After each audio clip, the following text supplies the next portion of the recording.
So the best meetings always come with a note that there's no PowerPoint allowed. So I appreciate that, Mark. I appreciate 100%. No, yeah, no PowerPoint. Yeah. And please interrupt me as I go through this, but I just want to start with a couple points, and that's that when we talk about modern PR and modern public relations, I want to set the stage for how we at PRWeek see the industry right now and how we're covering it. And we aim to cover it as a business beat, the same that any business magazine would cover an area, whether it's electric cars or whatever the case is, or auto in general, whatever the case is. So here are the big picture changes we have been seeing since the start of the pandemic, because I think that when we talk to people who are chief communications officers or who run corporate affairs or CSR or any of those things at companies, or we talk to the agency heads, I really do think there was a bit of an inflection point that happened at the beginning of the pandemic, and it's continuing today with all of the issues that companies continue to go through. So number one, and I would say I don't think there's really any doubt about this by the numbers, it's a good time for PR, it's a good time for communications as an industry. So by the numbers, the average revenue change at a firm last year was up 18% over 2020. That's according to our agency business reporting issue, which is this big in-depth issue we do every year. A lot of mid-sized and smaller shops were up more than that.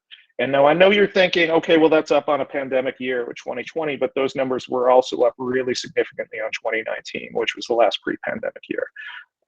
The world's biggest PR firm is Edelman. They're on the verge of, and they might have already hit it, depending on when we can get a peek at their fiscal year numbers, the $1 billion annual revenue mark, which is a first for a PR firm, really a milestone for the industry. The second biggest firm in the world is Weber Shandwick, and they're not that far behind them. So within 2 to 3 years, it's very feasible you'll have $2 billion PR agencies, which was something that was unheard of years ago. Anecdotally, through the first half of this year, and really before you started hearing all of this chatter about recession, you really started to hear about client-side budgets being up across the board.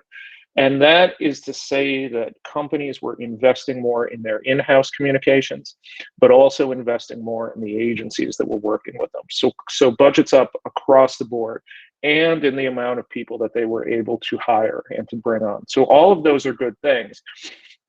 Now, I know you're thinking, okay, so we're talking about 2021, and we're talking a little bit about the first half of 2022, and that's before the inflation news really kicked in, and all of the recession chatter really kicked in. But Omnicom Group, which is the second biggest holding company, agency holding company in the world, and they're the owner of Ketchum and Fleishman Hillard and some other major firms.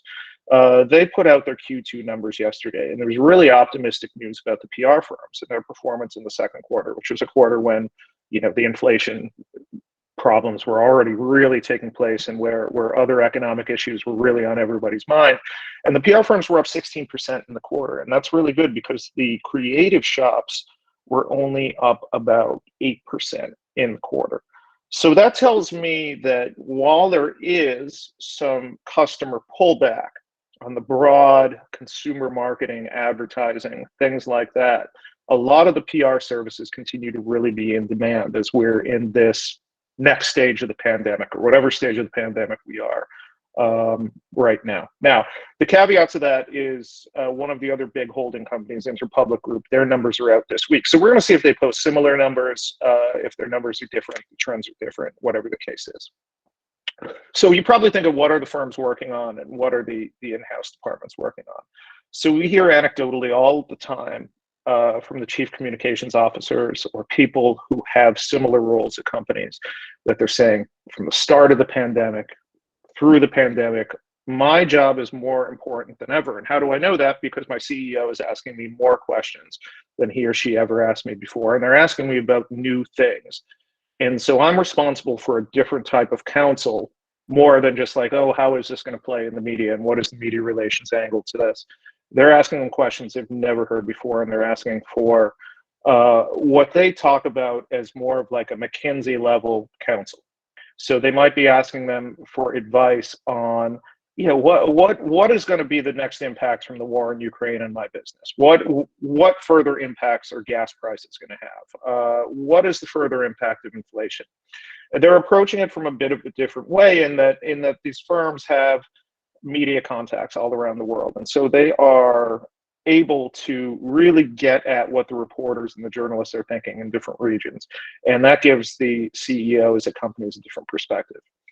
Want to talk about how that's changed just for a second from early 2020 to mid 2020 and beyond. And up until, let's say, June 2020, there's this profound shift in the industry, because before then you would talk to somebody who runs communications at a company and you like could not pay them to talk about internal communications. They would talk about, we're doing this campaign, we're doing this, we are bringing on creative people that might go and work in advertising, we're bringing in more generalists, we're doing all these things. And then mid 2020, they really start to drill down on internal communications, employee facing communications. And this stuff becomes so important, especially in the early stages of the pandemic. So if you think about it, if you work at a company, a food production company, you have to do safety messaging in at least 2 languages on the ground for thousands of employees. You have to communicate all of these different ways that they could have been, whether it's masking up or different safety procedures during the early part of the pandemic. So that continues, that does not go away, and internal communications and executive communications with employees become super important throughout 2020. In mid 2020, you also, what comes to the forefront, and I don't think it's a secret in saying this, but in-house PR departments tend to be overwhelmingly white. And so as diversity, equity, and inclusion communications become more important after George Floyd's murder, and all of these companies embrace talking to their employees about this, they're leaning on their agency partners more, so they are able to do it authentically, because they find that if you don't do it authentically and you don't, you have to go beyond just saying, we're going to do a few different new scholarships or things like that. If you don't really put money behind it, you don't really walk the walk, your younger employees especially will call you out on LinkedIn and will call you out on social media. So it's super important for them to do this authentically. And they're leaning on the in-house communications departments, they're leaning on the agencies at this point. And so as you get to early 21, you get to vaccination communications, which can be very controversial at a lot of companies. You get to return to the office. You get to wellness communications, as it is becoming evident that the past 2 years are really wearing on employees, and they're really grinding down, because everybody knows they're actually doing more work from home than they were in the office in the first place. And this continues to this day. And one thing that all these threads have in common is that the communications departments and the PR agencies are playing a role in helping the CEOs and helping the COOs and the chief human resource officers communicate all of these different things to employees. And so that really moves to the forefront in 2020. Now, while a lot of that consumer marketing is returned, these things continue to be extremely important as we get into the second half of 22. So just want to talk about a few challenges that we hear about when we talk to people, whether it's through our reporting or just chatting with people out there. The Great Resignation, or whatever you want to call it, has been extremely pronounced in the PR business because it's a talent business, because the agencies are largely selling themselves based on what kind of talent they have in-house, what kind of creative talent, what kind of executive talent, all of these different things. And you hear these just wild stories about people going to their bosses at the height of the Great Resignation and demanding just significant raises. Or saying they're going to leave. And there is just such a mass movement of people all around. Now that affects the in-house teams directly because they have to replace people as they leave. But it also affects them as they are working with different people on their agency teams at a much faster rate than they ever were before. We do an annual salary survey, and in 2021, the average salary in the PR business was up 10%. generally every other year, it's more like in line with cost of living. So 2% to 3%, so up significantly. And I can tell you, I did a roundtable with an agency on this recently about return to the office specifically. And there were some really smart, really top of the game people from the Chicago area on this panel, some from Grainger, some from United Airlines. And this is something even the people really at the top of the game are struggling with, is returning to the office and how to do it right. And all of these little challenges that that they didn't see before, and whether and how to incentivize employees to get back to the office, and what are the best ways to do it, and how they should be talking about all of these things. Another thing I would bring up is a major challenge, and this is not new, but it's very pronounced right now because of the Live Tour, is challenging clients and what kind of clients an agency wants to work with. So you might have seen in Politico earlier this week, Edelman has been working with Saudi Arabia trying to refurbish their image. That has not gone over well with everybody, obviously. Oil and gas clients continue to be a challenge, not just for the PR sector, but broader in marketing and creative, and whether they would work with them. And a lot of this even goes to companies like Facebook, companies that have data practices that are not all on the up and up. And a lot of another issue was in early 2021, would you ever hire anybody who worked in the West Wing in the Trump administration? These are all things that agencies especially have to deal with.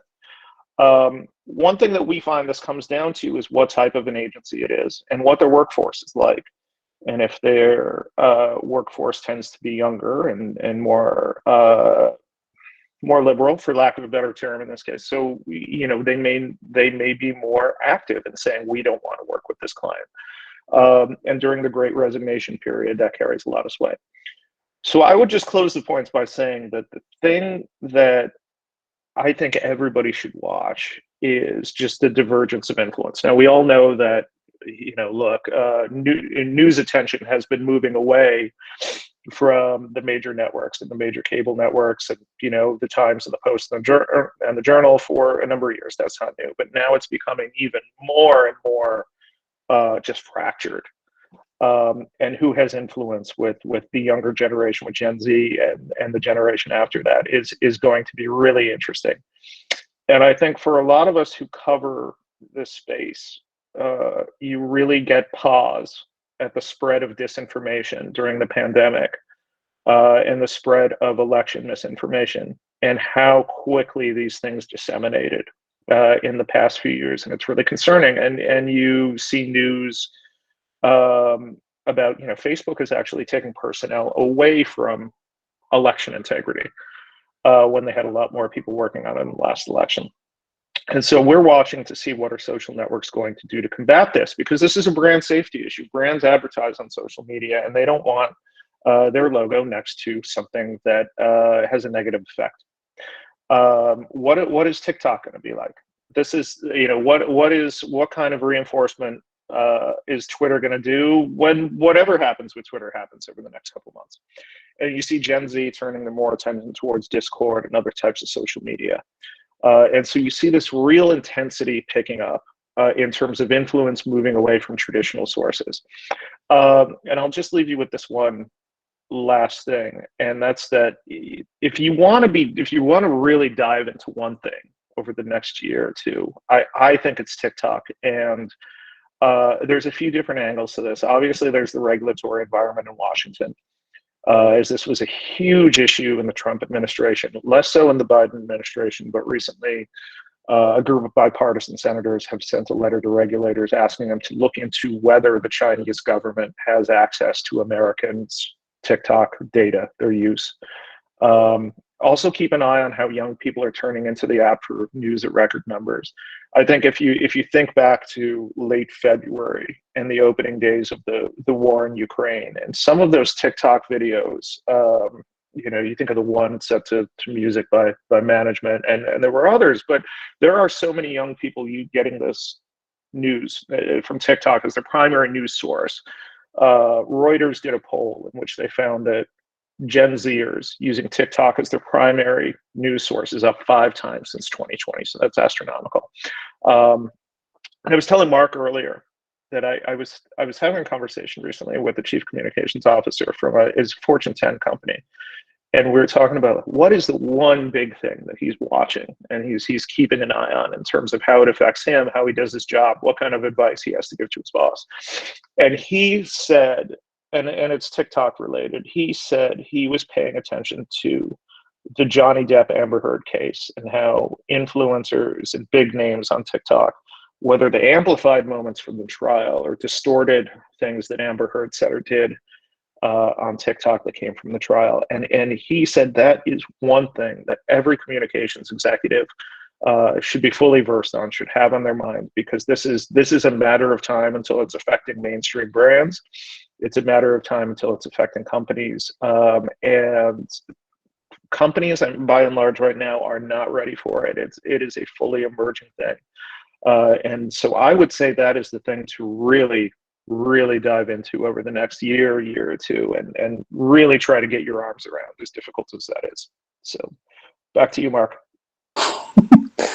That was absolutely fantastic. Yeah, Frank, you're spot on. I mean, it's super interesting. Just in these last 10 minutes, you've mentioned, Ukraine, China, TikTok, social media, oil and gas. I mean, McKinsey, the fact that more communicators at a high level are being asked to know more about the world and more about all these different tools is really revealing. So I'm going to open up to the floor. If you want to ask a question, just raise your hand. But I'll throw it out. We can start with sports. I'm always interested in the Live Tour. And when we did that pod back in February, we were talking about Chelsea and the Premier League, and with the World Cup coming up in Qatar. Just some of your high-level thoughts on kind of sports marketing, communications around that. Well, the Live Tour is the big thing right now, isn't it? And I know some very liberal golfers who are like, look, Trump might be right about this, in that they really might make inroads if they continue. Like if the guy who just won the British Open goes over this week to the Live Tour, which is widely rumored, they really might be able to make inroads and then force some sort of a deal. I think there are a few things, in that the Masters brand is so big in golf. I don't know that there's any way the Live Tour can replicate that right now. And I think we're all watching the TV deals, because can they ever really make it big in the US with just a streaming audience, especially with golf, where it tends to sway a little bit older? So, can they force a deal with Fox or NBC or ABC to get on TV screens, to get on network TV screens on weekends, which is a lot easier said than done during football season. So I think that is the big thing we are watching. The Live Tour, I think that, look, a lot of the press conferences, and we've reported on this, other people have reported on this. This is Ari Fleischer's firm has been working with the Live Tour on some of these press conferences, and if we're going to be honest, some of them have been a mess. With people been asking questions that they're just not prepared to answer, and then somebody told this guy, sports journalist, essentially flipped them off this week. I mean, it is really it has not created the greatest image to start. That is for sure. I mean, what do you think the time period is for how long this is going to take to play out?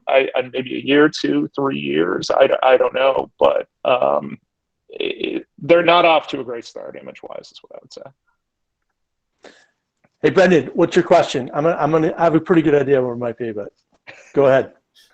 So I wanted to ask your opinion on how do we talk to clients about the difference between just influence and visibility? That right now, this influencer culture, young people who a lot of, let's say some don't have jobs other than they create content, they post, and they amass followers, which there's a formula that if you spent all day doing it, you could do it. And that's, what you can do. But how do you say that just because I talk to my followers about it doesn't actually make it influential, and brands don't understand the difference between this as a tactic and a strategy because they assume, well, so-and-so posts about my restaurant. That's got to be, a catch-all moment.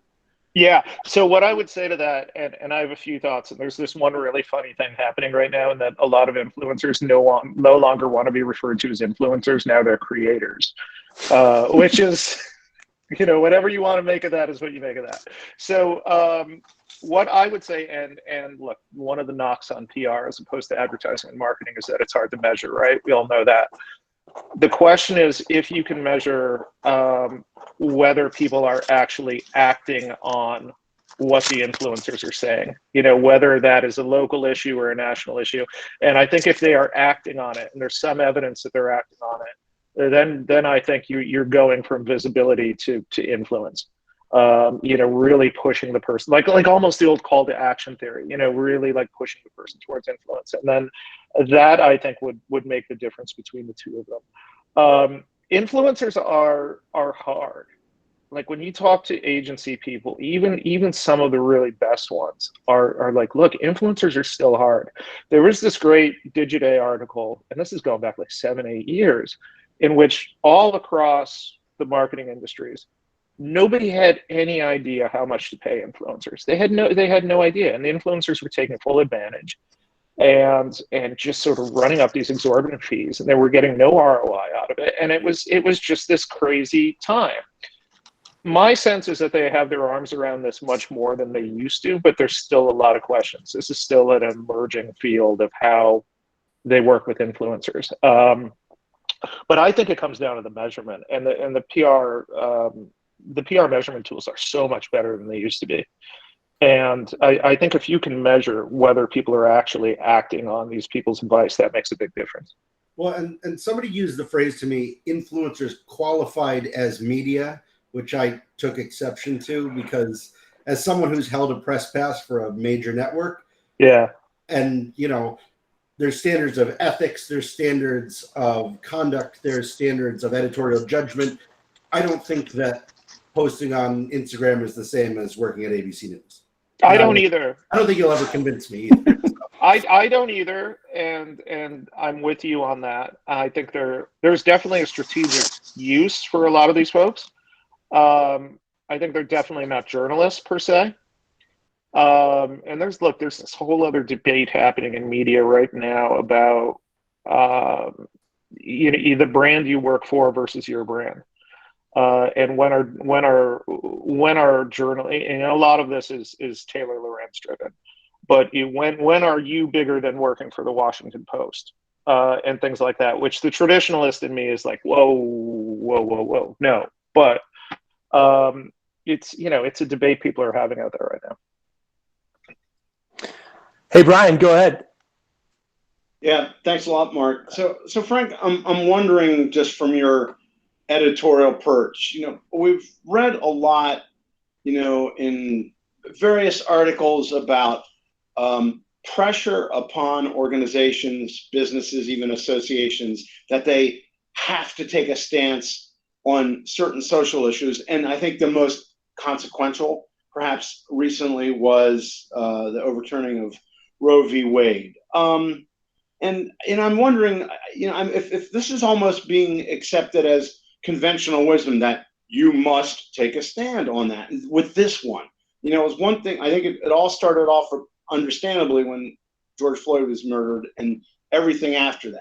But this almost is a different kind of watershed. Admittedly, I'm not convinced that everybody has to take a stand on every issue, no matter how monumental it is. But I'm just kind of wondering your take. Is that overblown? I think I've seen a swath of articles or opinions that everybody has to. So I would make a few points on this, and I don't have a universal answer on this because it depends on the organization. But one thing I would definitely say is that one thing that a lot of organizations have come around to, and very wisely, is that you cannot have different stances internally and externally. If you want to, you have to be consistent across the two, because this will get out. And I think that this is something we reported on a couple of months ago, where one of the major agencies, Zeno Group, was advising clients not to say anything on Roe versus Wade, but was saying something very different internally. And that was reported on pretty broadly, and that was a bit of a black eye for them. So the messages have to be consistent internally and externally. What I would also say about this is I don't think that there's like a universal standard that everybody has to take a stance on every single issue. I think that it depends on a lot of different things. It depends on where your company's located, the people that work for you, you know, what their views are, how your workforce feels about something. These are all very important. Now, I mean, I think that one of the major case studies on this that is still evolving is Disney and the Don't Say Gay law in Florida. And clearly they were not, or maybe they thought they could call his bluff, but they were not prepared for a governor to crack down on a social issue as strongly as DeSantis did. And it's worth pointing out too that Disney had the same head of communications, and she's a legend in the business, and had worked there for almost 30 years and retired at the end of last year.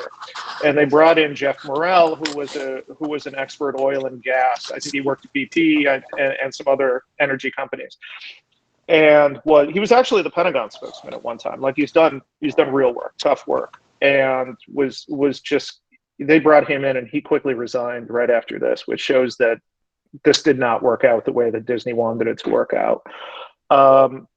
I don't know necessarily that was a forced stance by Disney. I mean, Disney, I think it's well known. A lot of they are known to be an LGBTQ friendly company. They have a large portion of their customer base is either LGBTQ or allies. They may have truly felt they had to take a stance on this law. So it depends, I think, on your company, and it depends what your workforce is like and what your customer base is like. And if you're willing to take the blowback, I think those are the big things. I don't have like a commandment that could work universally on this, but I think all those things are really important. Thank you. Hey, Jeff, West Coast, Best Coast.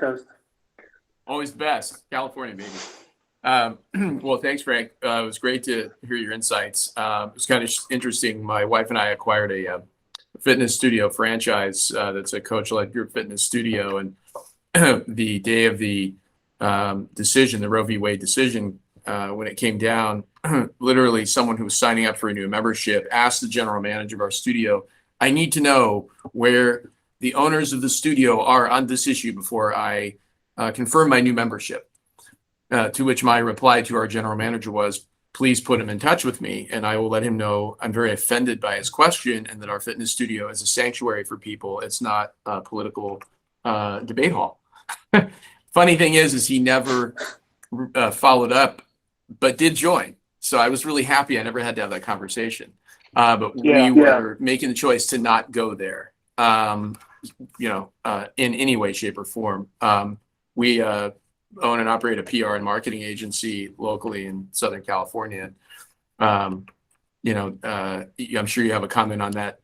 But my other question was, what did you think about, or what do you think about how the Djokovic situation's been handled with the U.S. Open, given that they are citing the U.S. government's travel policy and just kind of the coverage that's ensued following the announcement that he may not play or probably won't play the U.S. Open, even though he's played Wimbledon and the French Open.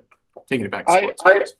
I have a unique perspective on this because, and Mark will tell you, I'm a Brooklyn Nets season ticket holder, and so I have an interesting opinion on whether or not athletes should get vaccinated and how this should work itself out. I think that I think in their case, if they are willing to stick to their guns and say that they are not going to let him play, despite him being the best in the world, and the blowback that they're going to go through with it.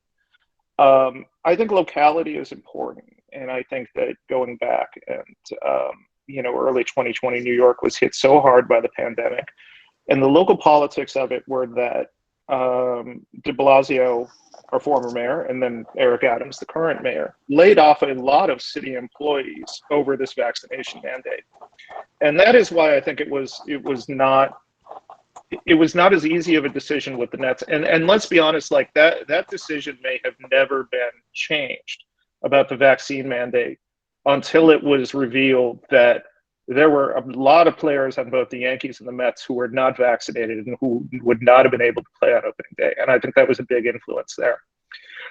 It seems like the U.S. Open is going to stick with this, right? So I would imagine that they do, and they risk the blowback, and then we'll see what happens. I don't really, I don't want to take like a right or wrong stance on it, but it's, I think the locality is important in this case, and that it's makes a big difference that it's in New York City and the early pandemic. Yeah, I really appreciate that. Your point on locality is a really, really salient point. So I appreciate that very much. It's a good thing for all of us to remember. Hey, Frank, I want to ask you a question just from your kind of high level conversations. Thinking back when I was working on the U.S.-China stuff, daily, just engaging with Chinese diplomats, like a lot of times they would let in Western companies because they wanted the Western companies were the only companies that could execute or advance Chinese society, right? Like they wanted the competition, or they would put more pressure on Western businesses because they had the wherewithal, the talent to execute stuff. And there's such a dip now in our trust in institutions, government, media. Are Americans just relying more on business to kind of solve all kinds of problems? And are you seeing like corporate executives not wanting to take that on, or recognizing that they are being asked to do more? I think there is recognition, absolutely, that people are more reliant on their employers than they ever were before. And Jeff, maybe that fits in with what you're saying about wanting to know where the general manager of a fitness chain stands on things, but they are more reliant on employers than they ever have been before. I think this is an across the board thing. It's Democrats and Republicans who have less trust in institutions. I think you also see less trust in traditional organizations like churches. All of these different things. Media trust, I think almost every poll will tell you, is down significantly in the past 10 years. And really the only sector that has kind of held steady seems to be nonprofits. And so this is a real thing, and this is happening. And I think it's a lot of the reason for why the political situation in this country is the way it is. So I think that's absolutely a thing where people are looking for employers to take on more responsibility.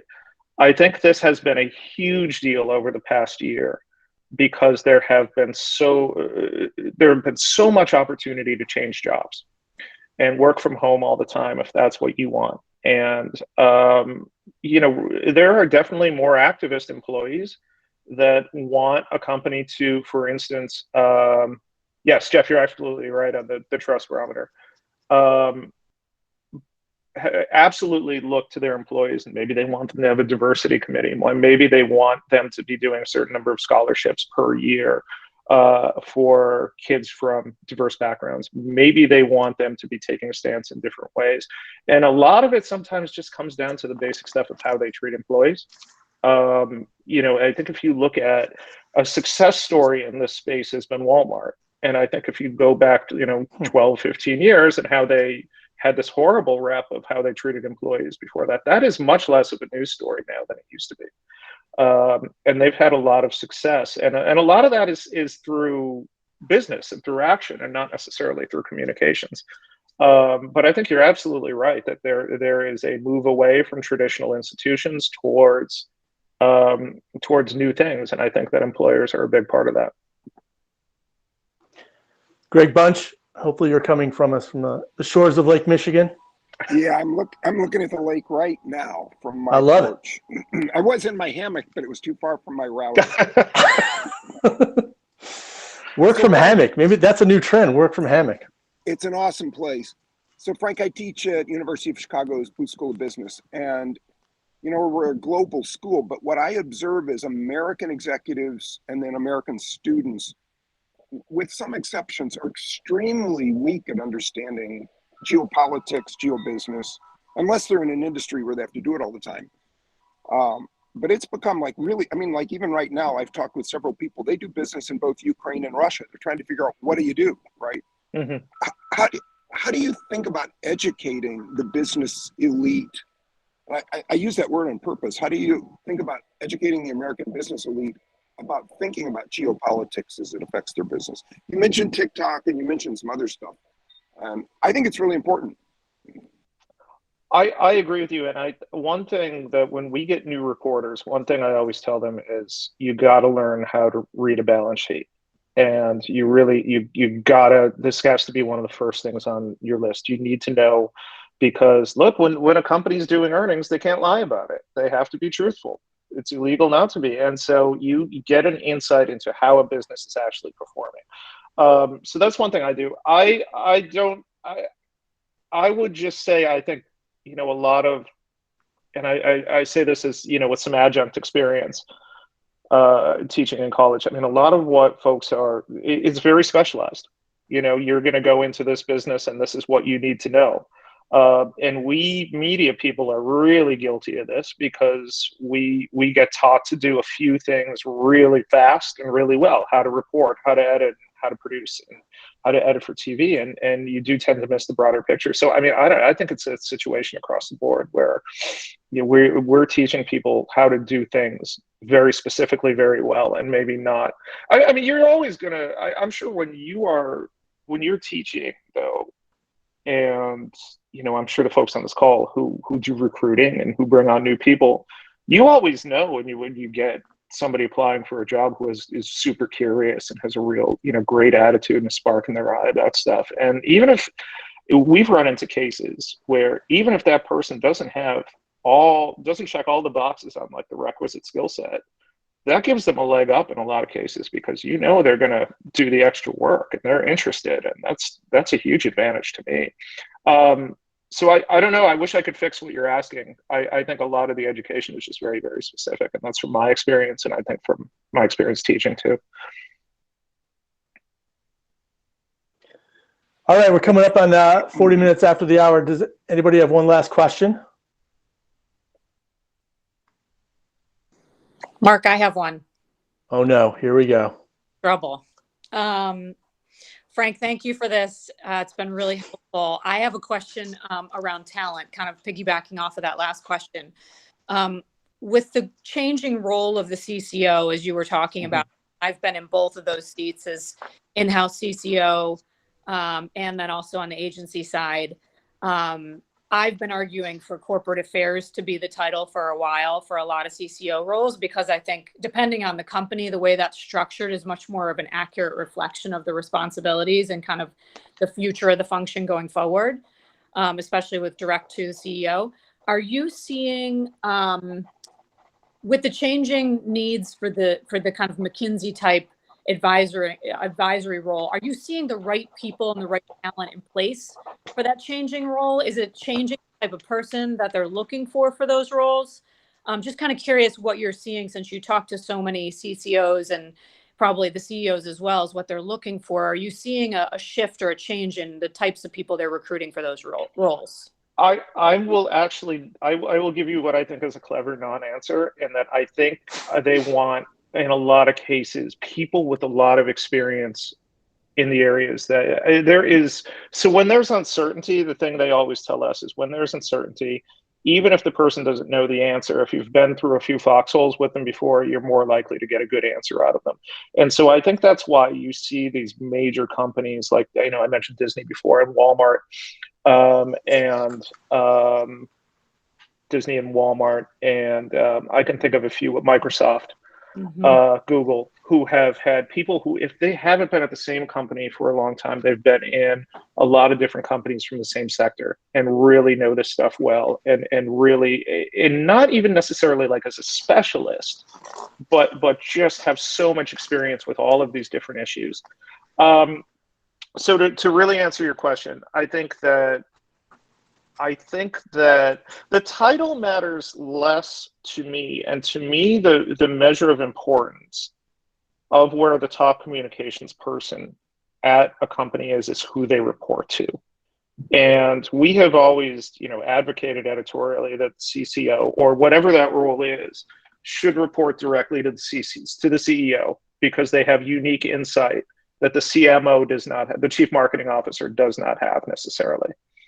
But we still see, and this is always in flux, we still see CCOs reporting to the CMO. We have, in a few cases, see them report up through legal. In a few cases, we see them report up through HR. But I think by and large, we are still seeing people in the top communications role who have a wealth of experience in communications and who have worked their way up on the in-house side. We're seeing less people get hired for a CCO role from the agency side. That used to happen a lot, and now we just don't see it that often. There's clearly a demand for the in-house experience and people who have worked their way up, whether not at the same company but at a similar company, to take on that job.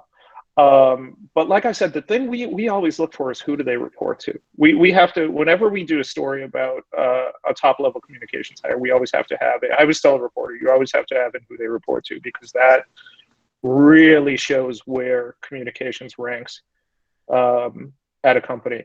We still see some instances where the CCO is above the CMO. That's kind of rare, but we do see it on occasion, and that tends to be on, not necessarily like B2B companies, but companies that do less consumer marketing. So I would say we're definitely seeing a trend towards more and greater in-house experience for people that are getting those top jobs. And just in terms of the title, people love to say that they're the first person that ever had this job. So, the corporate affairs title might be perfectly adequate. They love saying that, oh, I'm the first chief communications officer at this company, or something like that. And they might have the exact same responsibilities that they had before.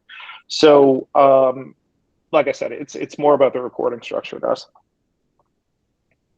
Great. All right, that was great. I want to thank everybody for spending some time with us today on this glorious Wednesday. Frank, thanks for sharing your insights and expertise. Can I share your email address with the group? Yeah, absolutely. If they want to follow up? All right, perfect. And I'm on LinkedIn. If that's easier for you, if you prefer that, either way is fine. But it's first and name. You have a podcast. You have a great I do have podcast. I share a podcast. I can't take credit for it, but it's first name dot last name at PRWeek.com. So, and I would just add to that. We love talking to people that are out there, that are in the trenches, so to speak. So, like if you're seeing a trend out there and you're not seeing it covered by us or by Ad Age or Adweek or whatever the case is, just drop me a line, and it's super informal, and we can have a conversation about it. And if you're ever in New York, let me know, and we could get coffee too. Talk about these things more. That's great. All right, everybody. Thanks a lot. Have a good afternoon. Mark. We'll see you soon. Thanks. Ciao. Thanks. Thanks a lot. Thanks. Take care.